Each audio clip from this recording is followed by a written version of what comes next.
মধ্যপ্রাচ্যের যুদ্ধ পরিস্থিতি যখন দিন দিন আরও জটিল হচ্ছে, তখন যুক্তরাষ্ট্র ইসরায়েলের বাহিনীর হামলায় ক্ষতিগ্রস্ত ইরানের পাশে দাঁড়িয়েছে এশিয়ার অন্যতম শক্তিশালী দেশ চীন।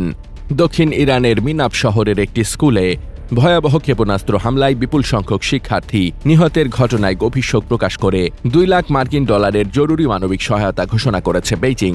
শুক্রবার এক প্রেস ব্রিফিংয়ে চীনের পররাষ্ট্র মন্ত্রণালয়ের মুখপাত্র গুয়ো জিয়াকুন এই সহায়তার কথা নিশ্চিত করেন।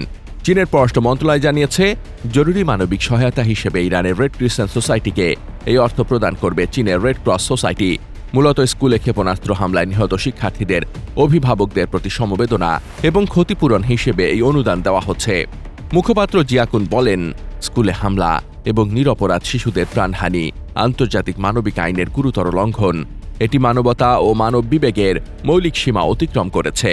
চীন সবসময় মানবিক চেতনায় বিশ্বাসী এবং এই কঠিন সময় ইরানের জনগণের পাশে থেকে সংকট কাটিয়ে উঠতে সব ধরনের সহযোগিতা অব্যাহত রাখবে। বেইজিং মনে করে, মধ্যপ্রাচ্যের এই ক্রমবর্ধমান উত্তেজনা কেবল আঞ্চলিক নয়, বরং বৈশ্বিক নিরাপত্তার জন্য হুমকি।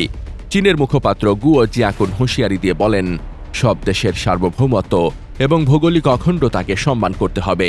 সব পক্ষকে অবিলম্বে সামরিক অভিযান বন্ধ করে সংলাপে ফিরতে হবে, যাতে সংঘাত আর ছড়িয়ে না পড়ে।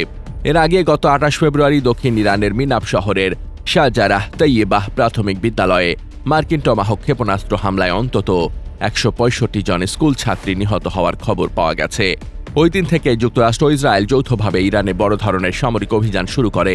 বিভিন্ন আন্তর্জাতিক সংবাদ মাধ্যমের প্রতিবেদন অনুযায়ী এই আগ্রাসনে পর্যন্ত ইরানের তৎকালীন সর্বোচ্চ নেতা আয়াতুল্লাহ আলী খামেনি সহ 1300 জনেরও বেশি মানুষ নিহত হয়েছেন এবং আহতের সংখ্যা 10,000 ছাড়িয়ে গেছে।